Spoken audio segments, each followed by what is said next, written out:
Hello, fellow theater enthusiasts. Welcome to the marvelous world of Broadway West. I'm your host, Marcus Lovingood, and I'm joined here by my co-host, Miss Michelle Belmont, and we are absolutely thrilled to have you join us on this extraordinary adventure through the heart of downtown Los Angeles and its vibrant theater district. Today, we're coming to you live from the $1 Million Theater here on Broadway. Now, before we bring out our amazing guest for today, Broadway West had a marvelous group outing to see the revival of Parade by Jason Robert Brown at the Amundsen.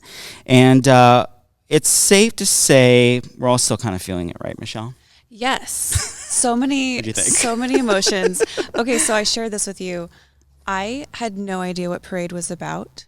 You said, hey, we're going to see Parade. A lot of people didn't know that, right? And I was like, that sounds so great, so lovely. So wonderful, you know, walking down the street, dancing down the street. Picturing balloons and streamers. I was picturing Before the Parade Passes By from Hello, Dolly. It was exactly what I was picturing. And then the night before it, I mentioned to my partner, and they were like, do you know what it's about? And I said, no, I don't.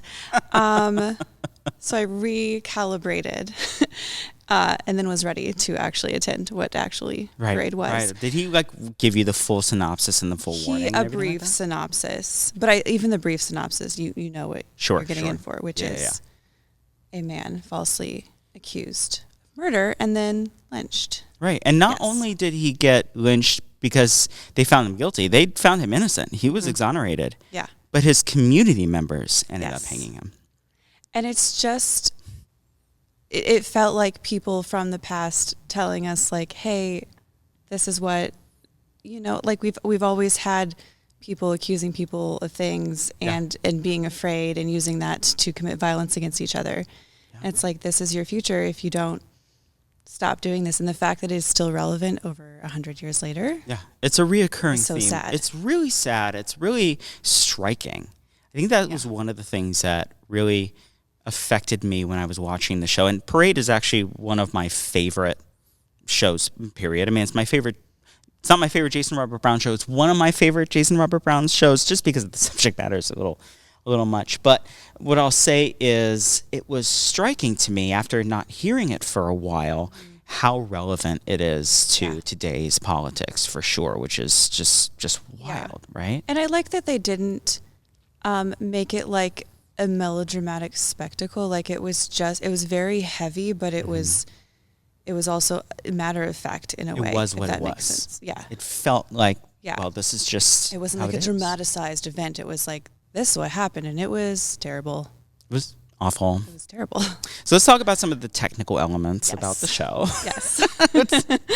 Get out of the political don't get me implications. On a political rant. But what did you think of the production, the set, and just kind of the technical elements when it came to the visuals of the show? The visuals, I was a bit confused by the set design.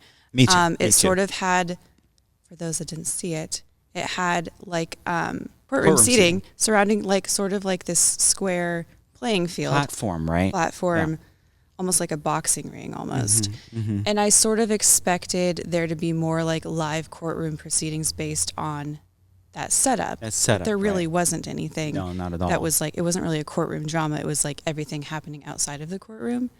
So they utilized it in a cool way with the projections in the front. Yeah. But I don't think it warranted that stage design for what it did. There was a lot of waste of space, honestly. Yes. Like when I was throughout the show, I was like, well, is every action going to happen on that platform only? Yeah. And its majority of the action happened on that platform. I was like, well, why do you need this huge stage if you're just going to use that? And usually in productions like this, and they put the orchestra on stage, they make it a little bit more, all coming together. But I was expecting that, and that actually didn't happen. And same thing with, say, like the Les Mis 10th anniversary where all the cast sits on stage. I was thinking that I'd see more of that. But the more when I read about the stage design, which was based on, they were trying to emulate a jury throughout the entire process, I thought, okay, now that makes sense. But past the first kind of novelty of it, it's almost like it was just a big waste of space. Well, there's so many short scenes that there wasn't enough time for people to sit and watch in the way a jury would. Right. Like there's so much movement, like everyone was changing costumes backstage or like moving or like going on stage. Yeah. I thought the projections were incredible. They made really good use, of that, like of the projections behind and then and in the front. of the. And usually they use projections for scenery to, input some scenery in the background, but they use it for historical references, putting up newspaper clippings and historical photos of the actual people that were involved and implicated in this story. I thought really made it so much more rich. It made you feel like this. I mean, it did actually happen. Yeah. Which, you wouldn't get if it was just staged without those historic references. Right. You'd always be wondering, like, how much of this did they embellish? Exactly. From the original story. Yeah. And the opener, before the show even starts, it starts with a far view of a plaque in Georgia. Yeah. And slowly it zooms into this plaque, and then eventually you're able to read the plaque. And when you read it, it's the story of Parade, pretty much. And I thought that was so eerie. Yeah. It set such a tone for the beginning of the show. I forgot about that, but you're so right. It set the tone, absolutely. It was just something I'd never seen before. And it was so stark that you could feel it within the audience, that there was this unease and this, like, oh my gosh, what are we about to get ourselves into? Oh, there's not going to be any balloons in this show. That's a good point, because usually it's like the end of the movie where they're like, here's the actual events that it was based on, and it's like research you do after, but like going into it, that's a really good point. Yeah. It set a different tone. Now, my only criticism was the set. Mm-hmm. Everything else was just spectacular. I mean, the talent. I mean, what do you think of the talent? I'm geeking out about the talent right? still. Ugh. I have like a little sprinkling of curmudgeon in me, where like I love modern musicals and I love pop, jukebox musicals, but like having a little more of a classical feel and like these like trained, strong voices. Like there was nobody that could not sing their pants off. Like it is a hard show to sing. Yes. It's a really hard show to sing. Yes, and they're flawless. Flawless. I was so incredibly overjoyed to see such a talented cast all the way around, from the leads to the ensemble members. I mean, Old Red Hills of Home, the reprise at the end was just so powerful. It was just incredible. Beautiful. Yeah, like how many times have I gone to like a Broadway touring cast and I'm like, I can't understand you. I can't hear you. Mm-hmm. And I just curmudgeon these youngins and their new musicals. But you're just so beautiful. Just every note rang out. So beautiful. And like you said, classical voices. Yes. There's a lot of pop going around these days, but to hear just these beautiful classical musical theater voices. And there's a time and a place for pop. Absolutely. But like being able to go to more of a classical feeling show is so lovely. And Jason Robert Brown's music is just, his melodies are infectious. They stay with you. I just, actually in acting school, I sang Old Red Hills of Home, which is the song that opens the show. Actually, an extremely difficult song. I would never have like a teenager or a 20-year-old sing it if they can't sing it.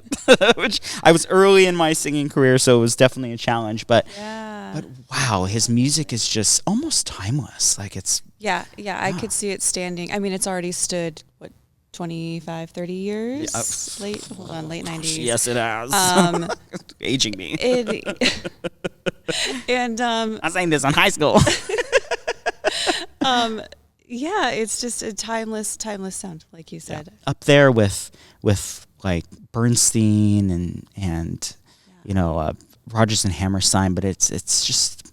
And it would have been so easy to do like maudlin, heavy dirges the whole time, but there were some like really lovely little bright spots amongst this heavy story. Totally. Yeah.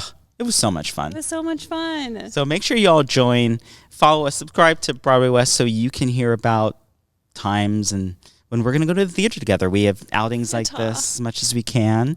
Yes. And we all go together and see a show at the Ahman Center, wherever we're having it. And this was just such a treat, wasn't it? Yeah. So grateful, yes. Fabulous. Well, it's a treat having you on the podcast, Michelle, and hope to have you on again soon. Sounds good.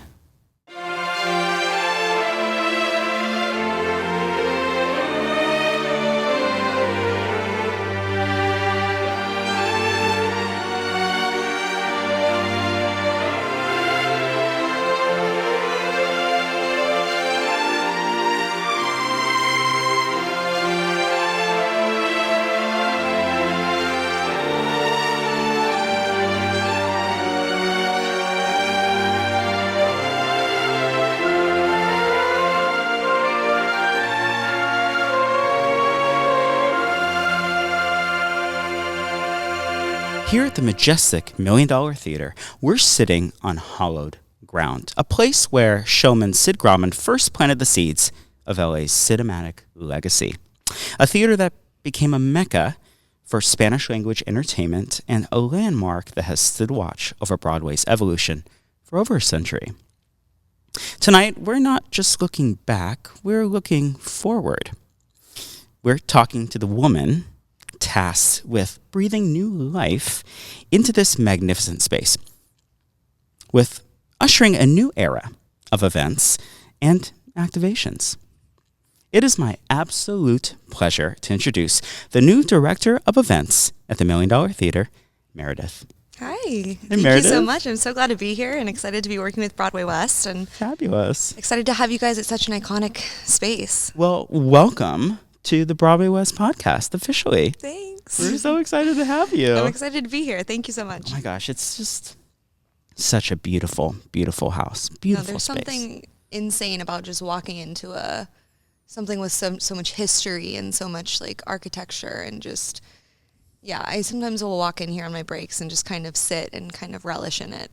So beautiful. Yeah. It's one of my favorites for sure. Good. Shall we get into some questions? Yeah. Fabulous. I've got a bunch for you. Oh. So walking in here is like stepping into a time machine, pretty much. So how do you plan to keep all this incredible history alive while still throwing a party that feels totally fresh for today's crowd?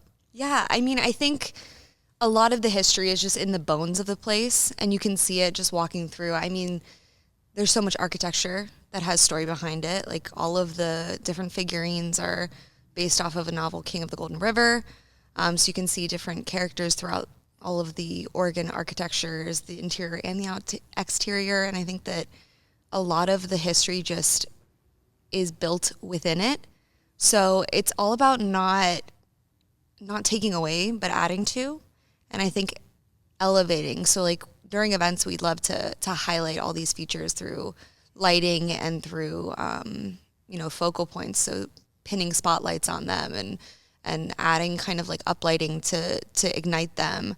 I love history. I'm kind of like a history nerd. Gonna have to be, right? Kind of have to be It's here. a lot of boys like this. So I love educating clients when they walk in here. I always start them at the front of the theater and go through the architecture history of it and kind of what each aspect means. Like there's different figurines on the architecture that show different facets of the arts. There's the actor. You can see him holding his two faces, the comedy and drama. You can see the painter holding his palette. So I like to educate kind of clients that are interested in the theater about kind of the transition that it's had. And so making sure that doesn't get lost. And building on top of it, not building over it. Oh, thank you for that. Well, Or just paint right over it and be like, well, let's start some people do. And we're not opposed to a fresh coat of paint. I am not opposed to a fresh coat of paint and some beautifications, but never losing kind of the historical factor of it. History, of course. Yeah, I think a lot of previous owners and stuff or previous innovators have kind of built over it. I think if you recall, the theater originally, the doors were kind of farther back. Sure. And to create a lobby, instead of just making a lobby space, they dropped the ceiling and they built over this incredible arch in the foyer that had this beautiful paintings. And if you go through little nooks and crannies of the building, you can actually see it. Oh, wow. And still see the old paintings of the gods up there. but I don't know if it was the 40s, the 50s, the 80s, or when they built the lobby, dropped the ceiling in, and really just kind of said, forget this part of history, we're going to build over it. So there's still a lot of history lost on the place through not our doing, but through many different Been here kind for a of long time. facets. Yeah, I mean, it's been here since 1918. Oh my gosh. So she's seen a lot Yeah. and has been through a lot of iterations. So preserving as much as we can. Fabulous. You said organ pipes. So was there Yeah. like a Wurlitzer organ, or is it a different type of organ? I actually don't know what kind, but those architecture structures there, the organs were behind it. And it's rumored that the day before the opening of the theaters, Charlie Chaplin came in and tested out the organ to make sure that it still worked, I worked love and it. was up to par, and that it was in tune and everything. So I love that little so tidbit. cool. Yeah. Organs were so popular back I in the don't day, know right? why they would take. I don't know why they took them out. How they took them out, Right. or like what was the? I just don't understand the purpose. But you can get behind there through a ladder and a tiny hole. One of these days. I'll We'll get take up you. Just sign a waiver. Yes, of course. So the $1 Million has this incredible legacy, right, all the way back and all the way now. But it was a hub for Spanish language entertainment for a while there. How will you celebrate that cultural history and bring it into the new events you're planning? I think that, the Spanish culture is such a huge factor of Los Angeles, period. Spanish culture is something that's so pivotal to Los Angeles, and it's never something that we want to override or overstep. You can see that with, Grand Central Market, something that we also oversee. But we keep the Mexican stars in all of our lobby spaces. We keep all the old posters, the icons. I've keep finding new things every day, but I found all these massive posters from all the movie premieres and the novellas that were filmed here. And so we have those stored. We have them in safekeeping. But as far as events go, making sure that our partners are credible and willing to activate those kind of events and really lean into the culture. Wonderful. So this place was the original Trailblazer. So Broadway's first movie palace. How do you plan to tap into that pioneering spirit to help bring the entire neighborhood roaring back to life? Yeah, I think, like you said, the whole theater is of the pioneering nature, and I think to come into a space like this that has been not necessarily active for a few years and that has, seen so much throughout its days, I think you have to have a pioneering spirit. I think every theater has gone through a different level of being in state of closure. So bringing it back open and opening it up to new people, you have to have that pioneering spirit. And that's just about being creative.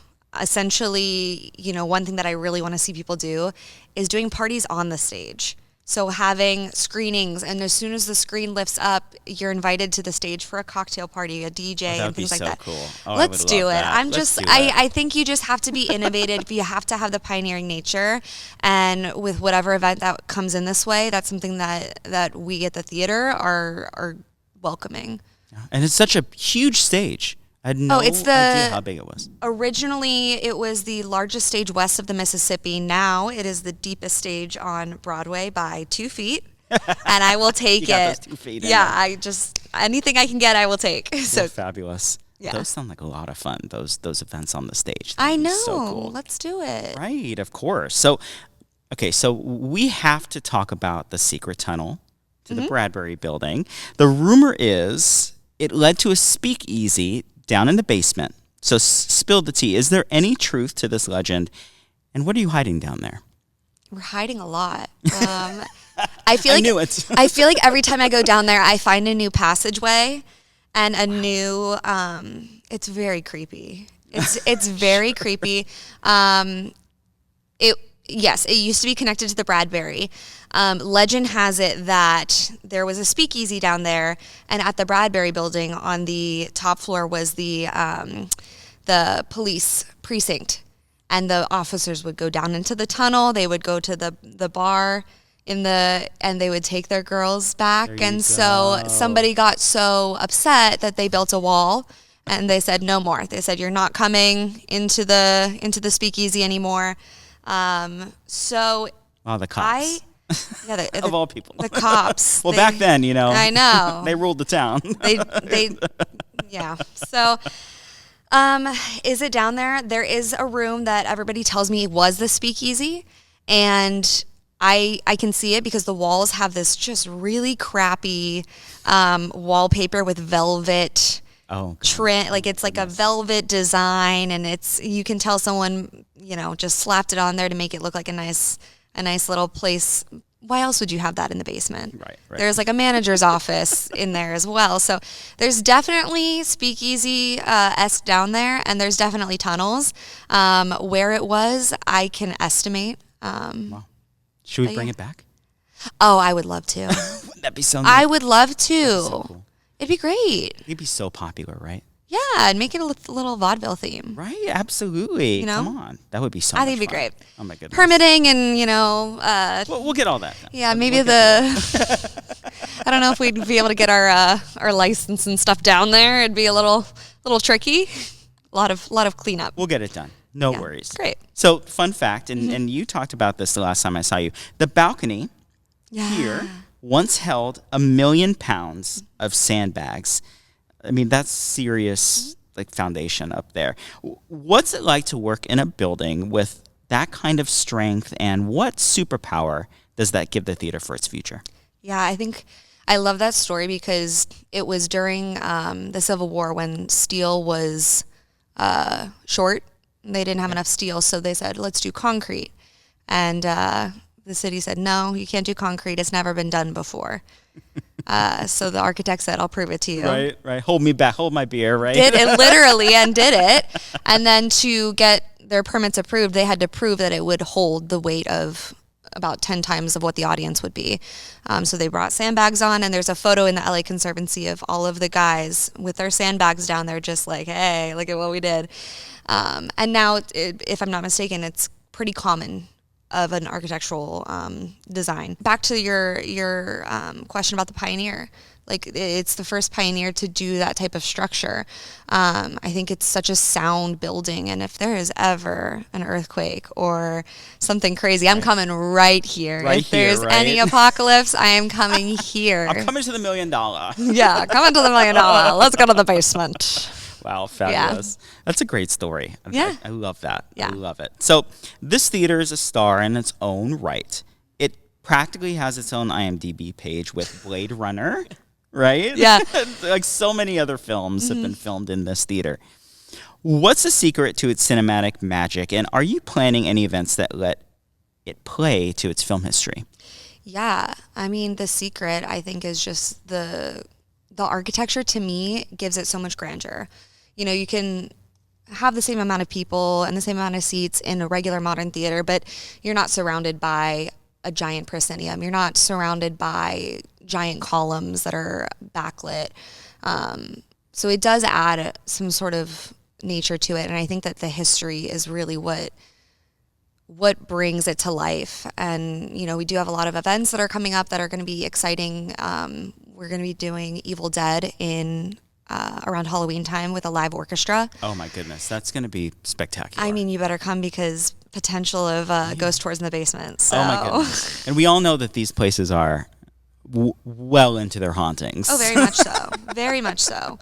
So exciting. I always feel like I hear something or see something. So definitely some spirits in here. But yeah, I want to continue its cinematic history. I want to bring film and TV to the space. I would love to get, the entertainment crowd to downtown and to the theaters, to bring back the, movie palace essence that it was originated, and continue growing that with premieres, with screenings, with Q&As and panels, and just really celebrate cinema. And some live theater as well. Yes. Maybe by a group called Broadway West, maybe. Ooh. One of these down. days. I'm One of down. these days. Yep. Wouldn't that be fun? Get your tap shoes ready. They're on. So great. So Sid Grauman, the founder, he was quite a showman in his own right. How will you channel this over-the-top theatrical flair to create events that feel just as epic and unforgettable for a modern audience? Yeah, I think the most exciting thing about modernism compared to those days is technology. You can do a lot with lighting. You can make things really light up. You can make them spooky in here. You can make them grandeur. So I think lighting throughout this entire space is going to be really epic when you light up those pillars and the lobby and things like that. And, innovative ideas like having parties on a stage and really giving the audience that experience that they didn't get to have as a viewer. And just thinking of creative ways to do that and to work with clients that are interested in activating the spaces in unique ways. Beautiful. Mm-hmm. Wonderful. Well, our last question. I know. I don't want it to end. So zooming out 10 years from now, what's your ultimate dream for this theater? What's the legacy you hope to leave as you take the helm of this iconic Los Angeles landmark? So much pressure, but I do. Every time I walk into this theater, the idea of potential is just like illuminating. You know that this was built for cinema originally, and I think having an operable, ongoing programming, whether that be something unique where people can come and see old films here, or whether that be modern film that is premiering every day. I want to see a red carpet down the front of the theater and the marquee lit up with whatever is viewing there. I want to see all the stars coming here and really bringing back the life that it used to have. And I really just want to see it with all of cinema's great features and obviously live performances as well. I think we can do a lot of comedy here. Yeah. Comedy shows. I think we could do a lot of, live orchestra performances, choirs. I want to see life in here, and I think it's yearning for it. The building is designed for it. I think she's calling for it, and it's just about time. It's about investment. It's about finding people that are seeing her beauty in its current state and saying, yes, I want to continue here, and I want to help this place grow, and I want to see it come to life again. Well, that's us. Great. We want to help you. Good. And we're so excited for the future. Yeah, I am too. I'm excited to work with you guys and to see what fun stuff you bring us. Meredith, thank you so much for being on the podcast. You're welcome. It's clear that your passion and your interest is just so infectious. I can just feel it right across from you. And it's clear that the $1 million is in fantastic hands. We're also excited to see what you have in store. We'll be right here cheering you on. And thanks for coming on the podcast. Hope to have you here again. Absolutely. Thank you so much for everything you do for the community and for the theater all down Broadway.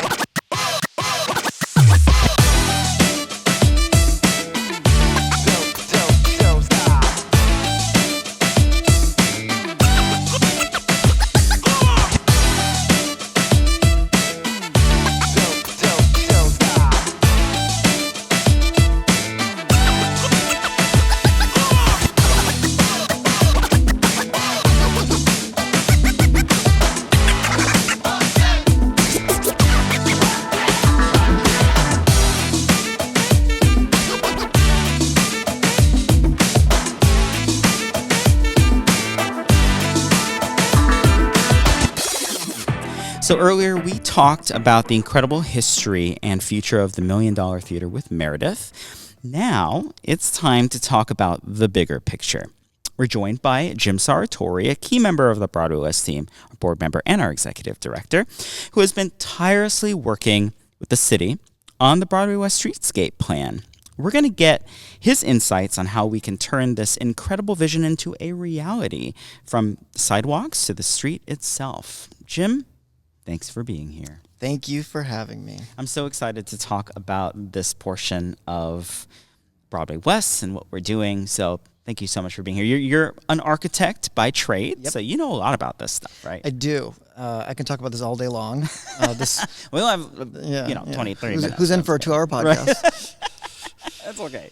Just kidding. You can keep listening. Well, let's just get into the questions, shall we? Please. Fabulous. So How is Broadway West advising on the district master plan, and what is the core vision you're advocating for when it comes to the historic theater district? Sure. So, obviously the district has a lot to offer. Historically, it's so unique. It's a national treasure. It's a landmark. It has so much history, and it's long been underutilized. So there's a lot of improvements needed here in the district to make it grand and usable again. To start off, we're not the first ones to come along and re-envision and try to revitalize Broadway. There's a lot of efforts in the past that have got us to where we are today. So, you mentioned I'm an architect. Mm-hmm. My architecture firm that I work for, 25 years ago, a quarter of a century ago, which is insane. We were part of the original efforts to revitalize Broadway. That's back when it was Hardy Holtzman Pfeiffer Partners. You've been doing this for a long time. Yeah. Not even before Broadway West. Yeah, exactly. Was an organization. And of course, I was a little child at that point, but not a little child. I was a teenager. But and then we became Pfeiffer Partners, and now we're Perkins Eastman Architects. So it was so exciting to me when you and I first started doing this, and I looked into our archives and found through my coworkers all the efforts that we had done as a firm as well on the plan. So very exciting. In 1999, just a little bit of history, there was an adaptive reuse ordinance, which really paved the way for helping to repurpose a lot of the old, obsolete buildings. And they allowed any building before 1974 to be more easily converted into housing units, which really spurred a lot of housing, 12,000 units actually. Like the lofts. That's how we got all the lofts in downtown, these beautiful, huge, gorgeous lofts in these buildings by adaptively reusing them. Exactly, yeah. Very cool. And, that really made it easier through incentives and faster approval processes to do those building conversions. In 2008, an old council member started the Bringing Back Broadway initiative, which was a 10-year economic development plan, investing $30 million into creating more incentives for reusing buildings, historic preservation, some infrastructure upgrades to help make the streets safer and vibrant again. There's 2 million, at that point, there was 2 million square feet of unused floor space on all the upper floors of Broadway. wow. It's still close to that, right? It's like 1 million? I've heard numbers of 1 million. I'm not counting, but wow. Yeah. It's still a lot of space that's available. Exactly. And at that point, up till now, there's been around $2 billion invested into the district on new work, which is exciting.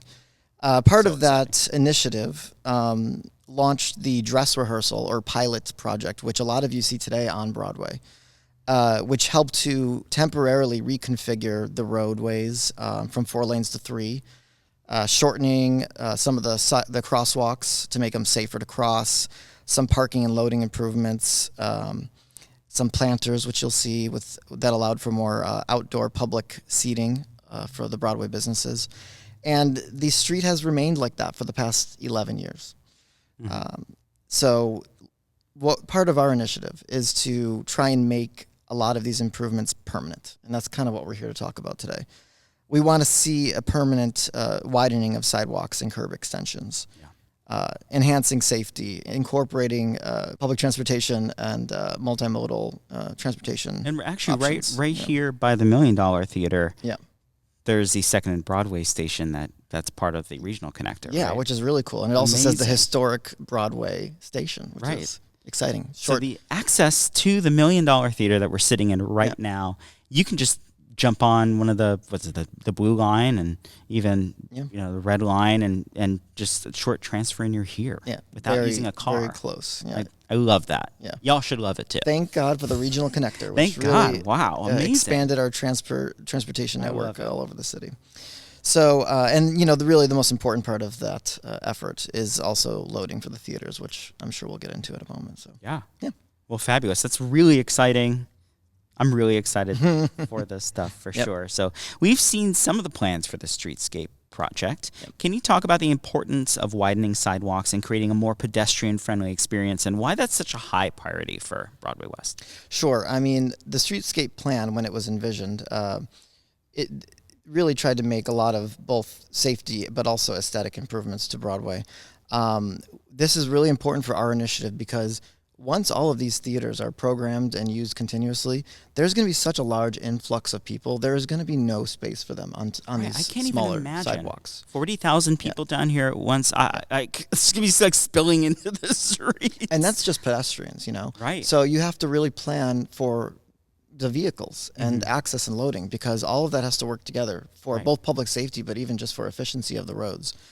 We have an epidemic in Los Angeles, and it's traffic deaths. And again, if this road gets as busy as we hope it does, there's going to be traffic deaths. And so in 2015, Los Angeles launched Vision Zero, which aimed to reduce all traffic deaths by 2025. Oh, right. I do remember. And after it was passed in 2015, we have seen an 80% increase in traffic deaths. Okay.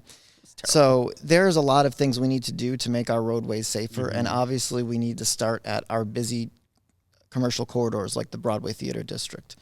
As you know, we also have the Olympics coming up. Right. And that's another huge incentive for all of us to help implement this Broadway streetscape improvement, because the whole world is going to be coming to our city, and in particular our district, looking at the history of these Broadway theaters and our entertainment centers. And we need to provide a safe, clean, walkable environment for them. 100%. And from our perspective, it seems like there are a lot of real, like, physical obstacles right now to activating the theaters on a daily basis. What are the biggest impediments you're addressing with the city, like these ridiculous concrete planters and like the city bikes that like block crucial loading zones? Like, talk to me about those obstacles. There's a lot of obstacles, both physical and not. The city unfortunately has really kind of dropped the ball in implementing these plans. And I'm sure when the pilot program was launched, it was obviously done as a test, and unfortunately no one has made any changes since that test. And unfortunately the fiberglass planters that you're referring to, they block loading access and passenger access to a lot of the theaters. Right, exactly. In particular, this theater, the $1 Million, has lost a significant amount of business because of people not being able to load or even film in front of the theaters. Right, because that bike Yeah. depot is literally right in front of the front of the theater. How are you supposed to load into the theater even, for big events and such? It's ridiculous. So, we as a nonprofit have been advocating for a long time for these improvements and trying to make them permanent. The city, LA City Bureau of Engineering, has been working for many years on investigating all of the issues to make this permanent. When I was on neighborhood council as the vice president of administration, I know you were also on neighborhood council before me. Before Jim, I did my time, and so did you. We wrote a letter to the mayor and council member asking them for help and with LADOT to remove or relocate all these things, to relocate the bike share, and to improve commercial loading. We also asked them for several motions to implement or bring back the facade lighting program that was authorized in 2016 for $750,000, and only one theater was granted was given the grant for architectural facade lighting. The lighting itself for all these theaters will help improve safety and make Broadway more attractive and highlight all the historic features of the buildings. We also asked them to create another motion to, of course, make the streetscape plan permanent, and also to look into, or instructing, I should say, the Economic and Workforce Development Department to evaluate the Historic Theater District as a JEDI zone. So JEDI zone being the Jobs and Economic Development Incentive Zone, to help support small businesses in underserved communities by giving them incentives like permit fee reductions, business consulting, and some facade improvements. So there's several things that we're advocating for. We hope the city is going to work with us on. Well, fantastic. We hope so as well, so that we can help these theaters get more business. Apart from what Broadway West is going to do, this would definitely help more commercial projects get in here. Yeah. So we've been very vocal at Broadway West about a super block concept. Can you explain what that looks like for Broadway and how it would work to create a flexible space that can be both pedestrian friendly and at times a car-free zone for special events? Sure. Yeah. What's practical? Yeah. I mean, I'm an architect. I would love if every block was a super block.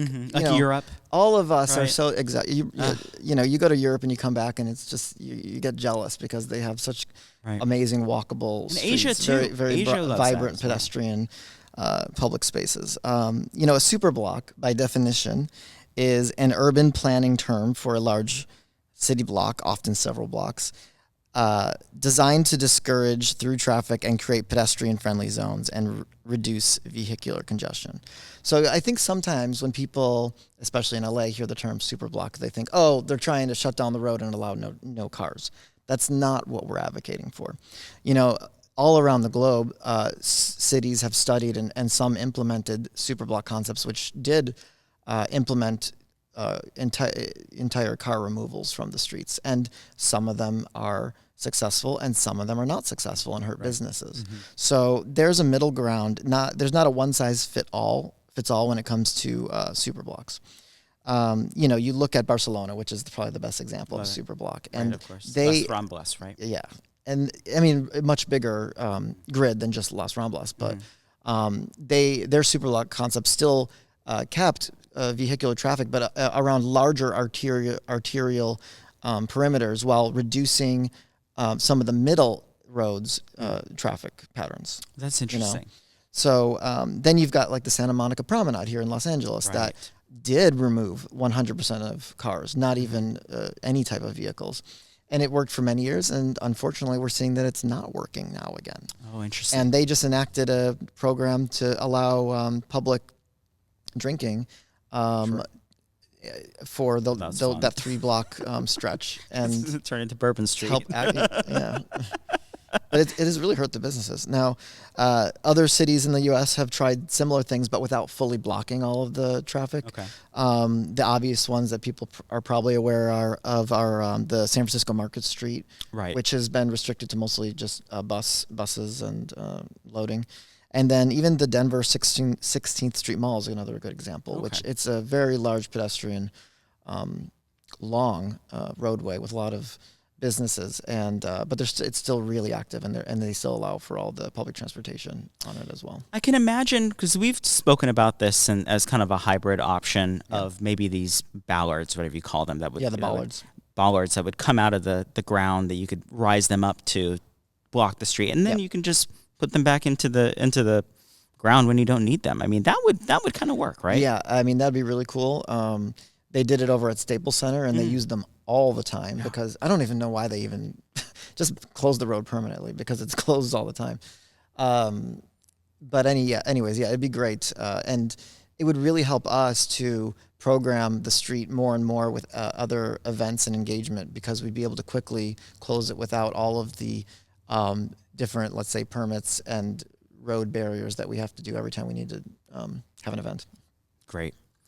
So beyond just foot traffic, what's the ultimate goal for how these changes will help to bolster local investment and tourism, and what impact do you think that could have on combating a larger downtown economic downturn? Obviously, we all want more foot traffic that'll help businesses, and our idea is, of course, to use the theaters as a method to bring more people downtown and activate them with continuous year-long programming.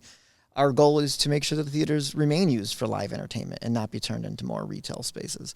Besides the programming of the theaters for musical theater and everything else, any type of special events can be used in these theaters.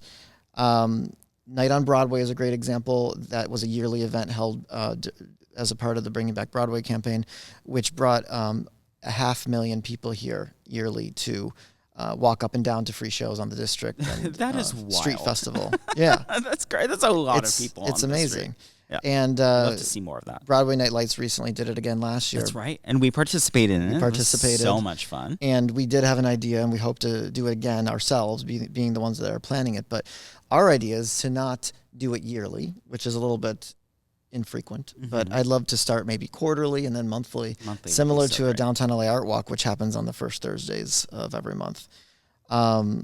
So, any type of active events, we've talked about doing theater festivals and award shows and other things, just trying to create a more consistent reason for people to come and use the theaters as we're ramping up the programming of them. Another way that we're trying to, we as in the city, is trying to bring more foot traffic to downtown is the newly passed DTLA 2040, which is a community plan update recently passed. So that created a more streamlined and efficient plan to spur development and to actually give people a better idea of what you're allowed to build. Up until now, you had to go through tons of entitlements, and after all that money and years are spent, you still might not be able to build anything, which is why it's so difficult to build in this city. So that new plan update is speeding up the process, allowing us to build more. It actually is eliminating parking minimums for downtown, which is amazing because, you know, there's a whole young generation who doesn't need a vehicle anymore to get around the city. A lot of kids don't even have licenses. They don't even care to get them. Yeah. With Uber and all that. So, you know, the plan is envisioning 125,000 people moving to downtown, 70,000 housing units, 55,000 jobs, all by the year 2040. And you know what?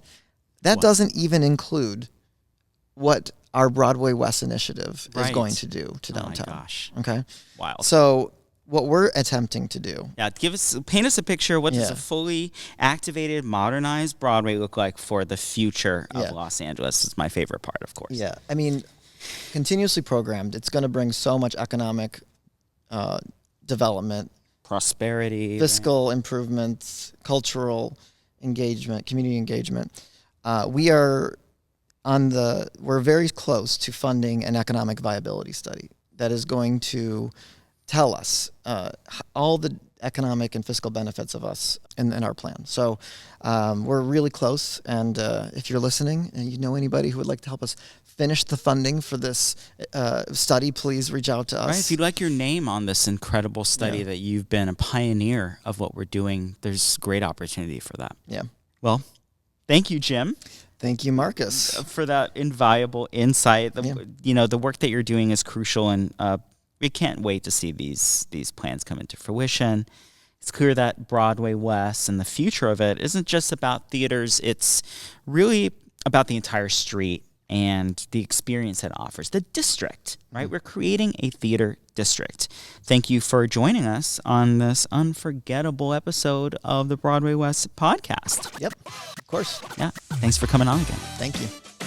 Thank you so much for tuning in to the Broadway West podcast. I'm Marcus Lovingood, Artistic Director and Chairman of the Board over here at Broadway West. We are trying to activate the Historic Theater District, and it's a huge feat to do, and we can't do this alone. So if you would like to be part of this incredible movement, this incredible project, then please join us at www.bwaywest.org. We're looking for volunteers. We're looking for founders, donors. And of course, if you're looking for a legacy play that you want to be part of something big, then we would love to have you part of Broadway West and part of the Broadway West family. So once again, go to bwaywest.org.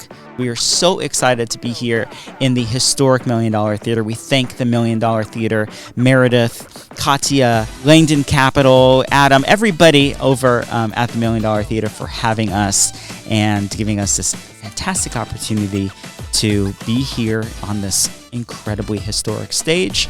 We'll see you next time.